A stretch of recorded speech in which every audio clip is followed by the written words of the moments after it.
ketentuan Undang-Undang Nomor 10 Tahun 2016. Ya. Sebenarnya di situ tidak ada bahasa money politik. Money politik. Itu tidak ada. Tapi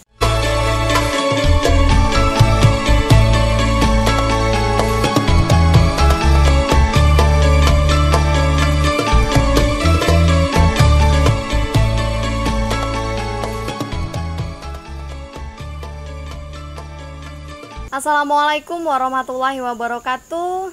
Tabi pun selamat malam dan salam sejahtera untuk kita semua. Semoga senantiasa diberikan kesehatan dan kelancaran dalam menjalankan kegiatan sehari-harinya.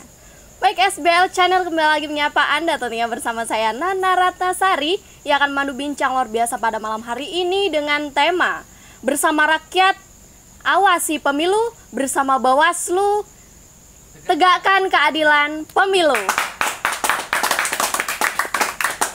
Baik rekan-rekan SBL dimanapun Anda berada, apabila kita mengutip dari tema untuk bincang kita pada malam hari ini, tentunya sudah tidak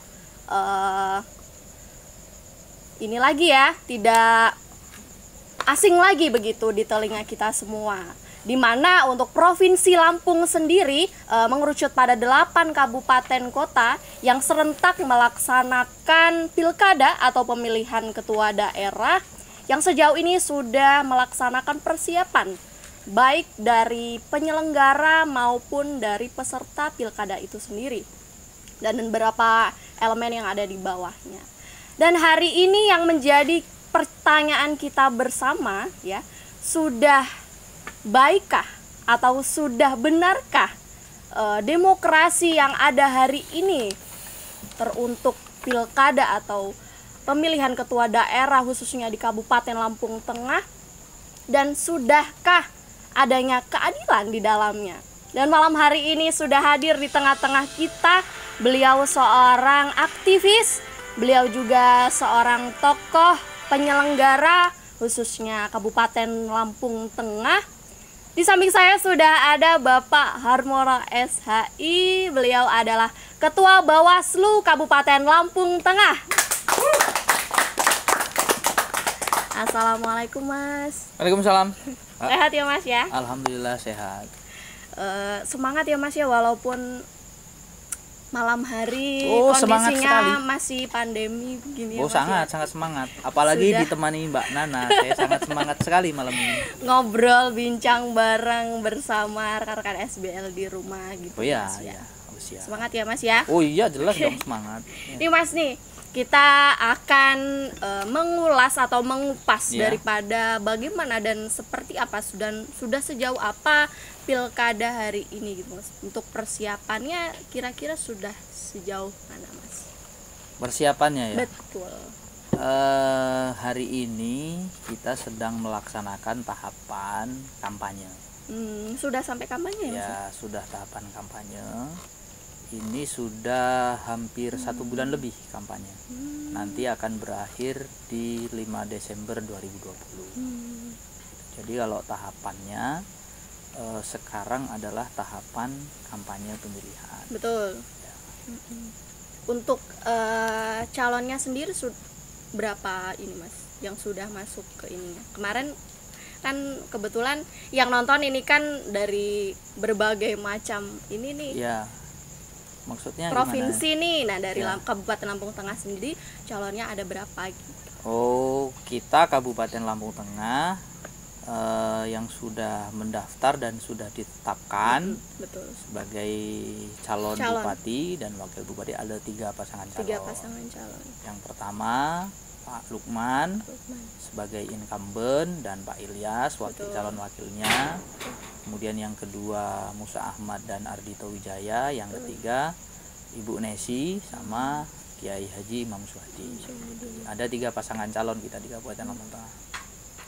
Nah dari persiapan sejauh ini Mas, mengerucut pada Bawaslu atau Badan Pengawas Pemilu nih Mas, itu sendiri sebenarnya tugasnya apa sih Mas untuk pilkada atau pemilihan sendiri? Baik ya, kita kembalikan, kami ini kan penyelenggara pemilihan ya, baik pemilu atau pemilihan. Betul. Kalau sekarang ini pemilihan ya. penyelenggara di bagian pengawas. Ya, kalau teman-teman sebelah KPU itu bagian teknis. Teknis yang menyelenggarakan semua tahapan. Kami Bawaslu itu mengawasi semua tahapan pemilihan. Itu tugas kami, mengawasi semua tahapan pemilihan agar apa? Agar semua tahapan pemilihan ini berjalan dengan demokratis, jujur dan adil. Gitu.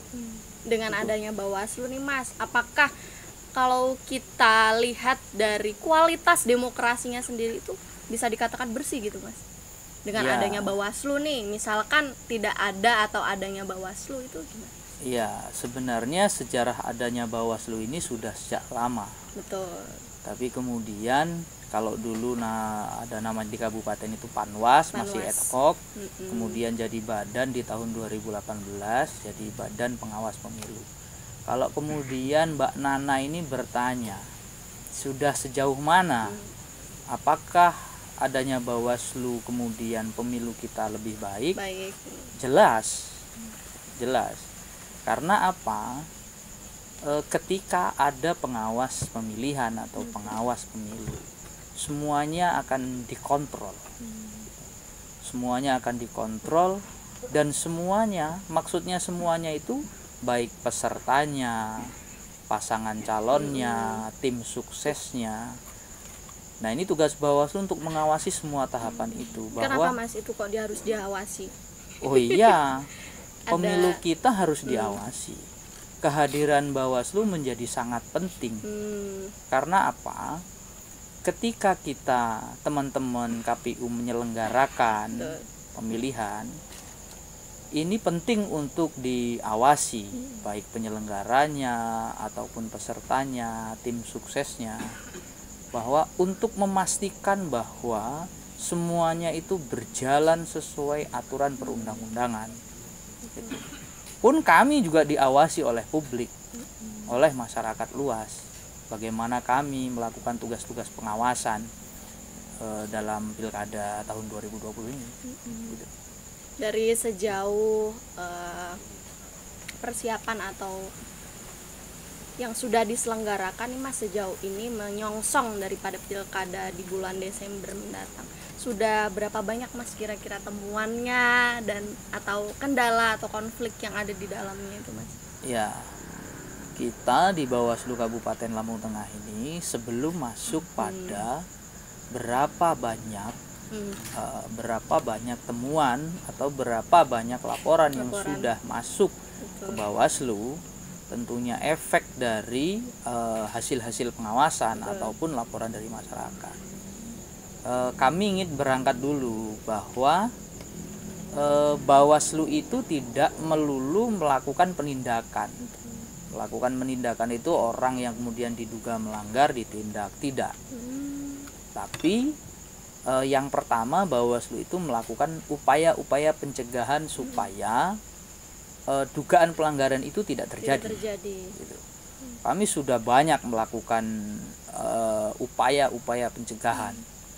Karena kami di Bawaslu ini namanya pelanggaran itu kan banyak, jenisnya juga banyak gitu.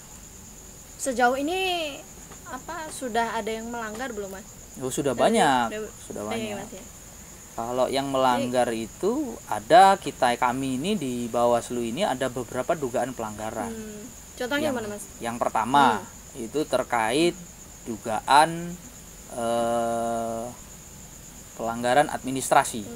Itu yang paling dugaan pelanggaran administrasi ini terkait semua proses tahapan, jadwal program yang dilaksanakan oleh teman-teman KPU ke bawah sampai KPPS, terkait jadwal, program dan lain sebagainya itu. Jika ada hal-hal yang keluar dari koridor aturan baik undang-undang atau PKPU itu maka terjadi dugaan pelanggaran administrasi. Itu yang pertama. Kemudian yang kedua, ada namanya dugaan pelanggaran kode etik. Nah, apa itu pelanggaran kode etik? Dugaan pelanggaran kode etik ini menjadi kontrol bagi kita sebagai penyelenggara pemilihan. Karena yang melanggar kode etik itu pasti penyelenggara, bukan masyarakat umum. Jadi dugaan pelanggaran ini ditujukan untuk penyelenggara. Subjek pelakunya jadi dari KPU ke bawah sampai KPPS, kemudian Bawaslu sampai pengawas TPS. Jika kami terbukti tidak netral dan segala macamnya, miring ke sana, miring ke sini, maka ini bisa dikategorikan masuk di dugaan pelanggaran kode etik. Kode etik. Nah, kemudian yang selanjutnya ada namanya dugaan tindak pidana pemilihan umum. Ya, kalau dugaan tindak pidana pemilihan umum ini yang agak lumayan ini ya, karena ini terkait politik uang, kemudian bagi-bagi sembako dan sebagainya. Nah, itu kayaknya Mas ya. Nah, kemudian yang selanjutnya ada namanya pelanggaran hukum lainnya. Pelanggaran hukum lainnya ini yang masuk kategori ini misalnya netralitas aparatur sipil negara, netralitas TNI Polri, kemudian netralitas kepala kampung dan aparat kampung. Itu beberapa jenis pelanggaran, dugaan pelanggaran yang ada di Bawaslu. Tentunya ketika terjadi dugaan pelanggaran, siapapun subjek pelakunya, dia akan terkategori di mana, apa yang dia lakukan, apa yang dia langgar, gitu. Masuk kemana ini kategorinya dari 4 ini, begitu. Nah, dari bermacam-macam temuan atau pelanggaran, nah lebih ke pelanggaran itu Mas ya. Itu tadi ada nggak Mas? Tapi Nana lebih kepada politik uang ya Mas. Ya. Nah, itu sebenarnya politik uang itu sebenarnya ada nggak sih Mas? Dan ditemukan tidak sih Mas? Gitu. Ya, begini. Dalam ketentuan Undang-Undang Nomor 10 Tahun 2016, sebenarnya di situ tidak ada bahasa money politik. Itu tidak ada. Tapi di pasal 187 itu menyebutkan setiap orang yang menjanjikan atau memberikan uang atau materi lainnya kepada pemilih, ya, dengan sengaja ya maksudnya. Setiap orang dengan sengaja memberikan uang atau materi lainnya kepada pemilih, ya, dengan maksud yang pertama memilih calon tertentu, yang kedua tidak memilih calon tertentu, yang ketiga tidak mengarahkan gitu. Nah, itu masuk dalam kategori politik uang gitu. Jadi politik uang itu tidak melulu pakai uang gitu. Dengan beras pun bisa masuk politik uang gitu. Itu gimana Mas untuk mengikis hal-hal yang seperti itu? Sebenarnya kan kalau kita kembalikan lagi ini ke penyelenggara, atau kemarin sempat juga Nana ngobrol dengan narasumber yang datang ke SBL, yaitu KPU ya Mas ya, penyelenggara juga. Nah, itu ada, kalaupun memberi atau sembako dan lain sebagainya itu kan ada aturannya tuh Mas. Nah, kalau misalkan melebihi batas baru masuk ke pelanggaran itu tadi ya Mas ya. Kalaupun ada, itu gimana Mas? Begini, tindakan yang nantinya dijalankan oleh Bawaslu. Iya, begini. Jadi ada hal-hal ini perlu juga saya sampaikan ke publik, ke masyarakat, bahwa banyak sekarang ini yang banyak salah persepsi.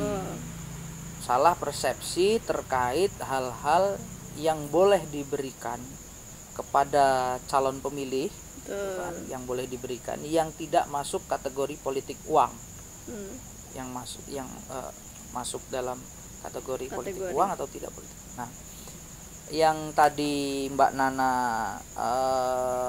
tanyakan, batas mana dan segala macam. Jadi begini, ada pemilahnya.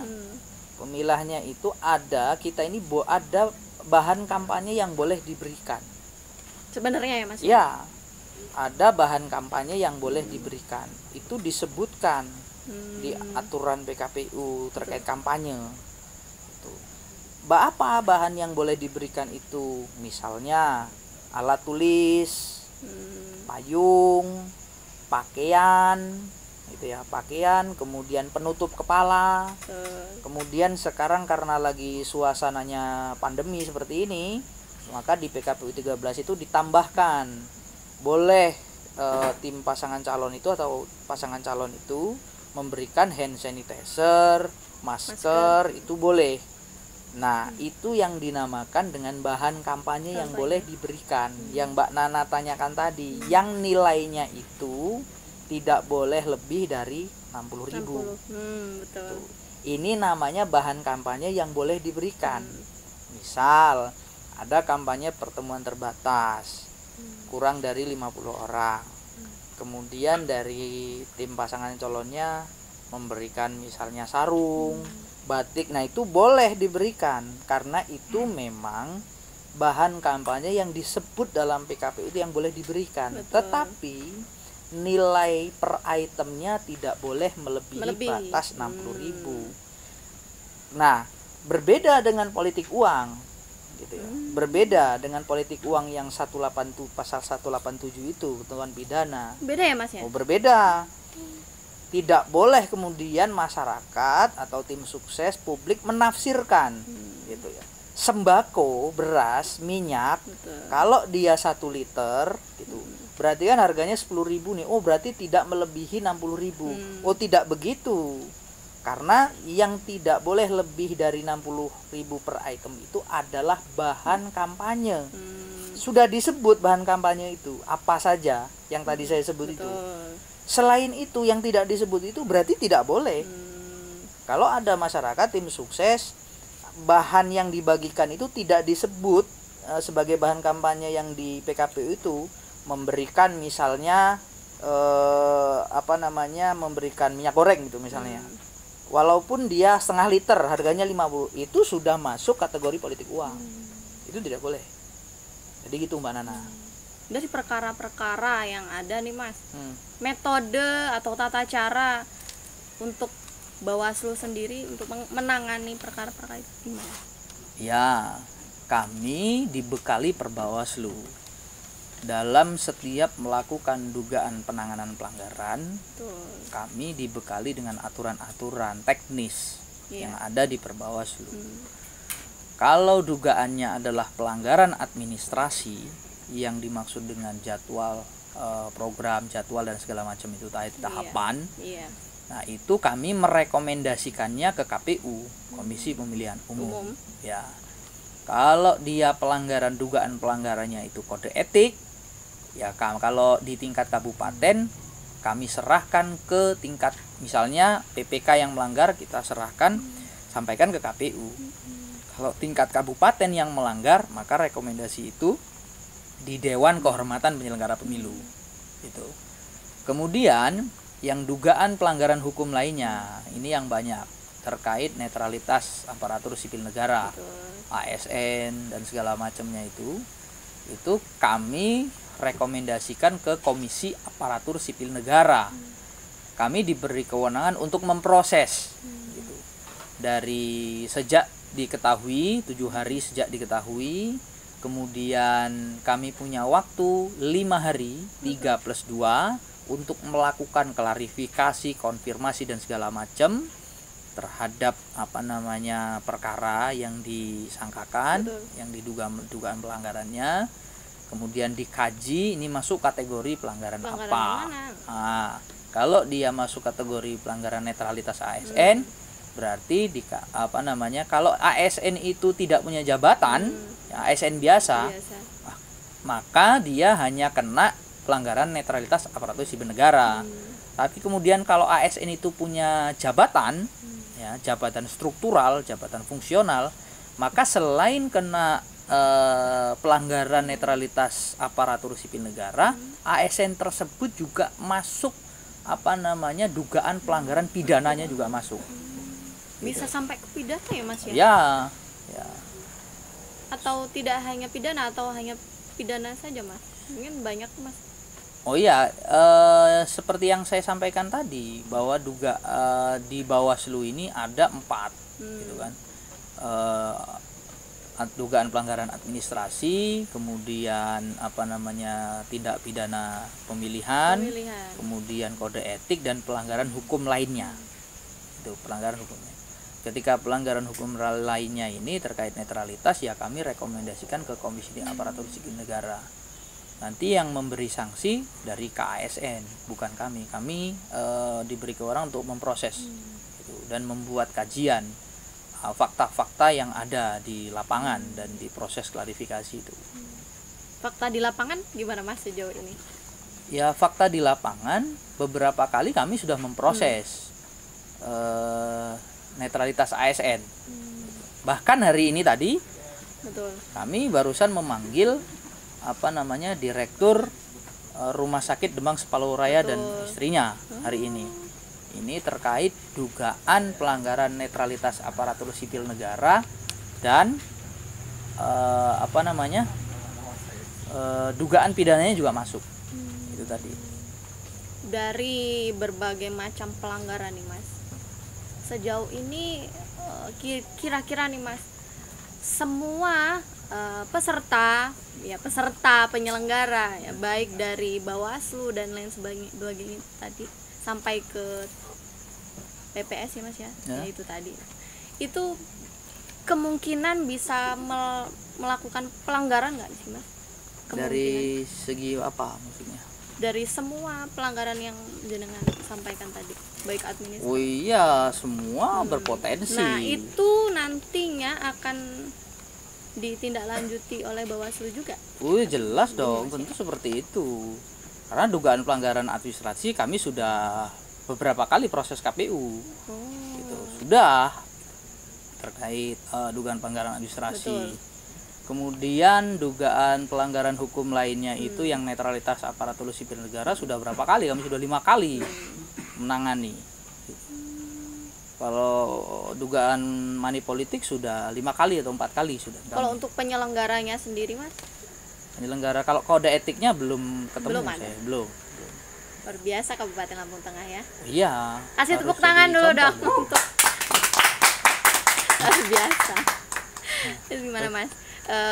Untuk next sebelum bulan Desember mendatang ini mungkin ada sedikit koreksi dari jajaran penyelenggara, mungkin ada masukan untuk kedepannya Mas?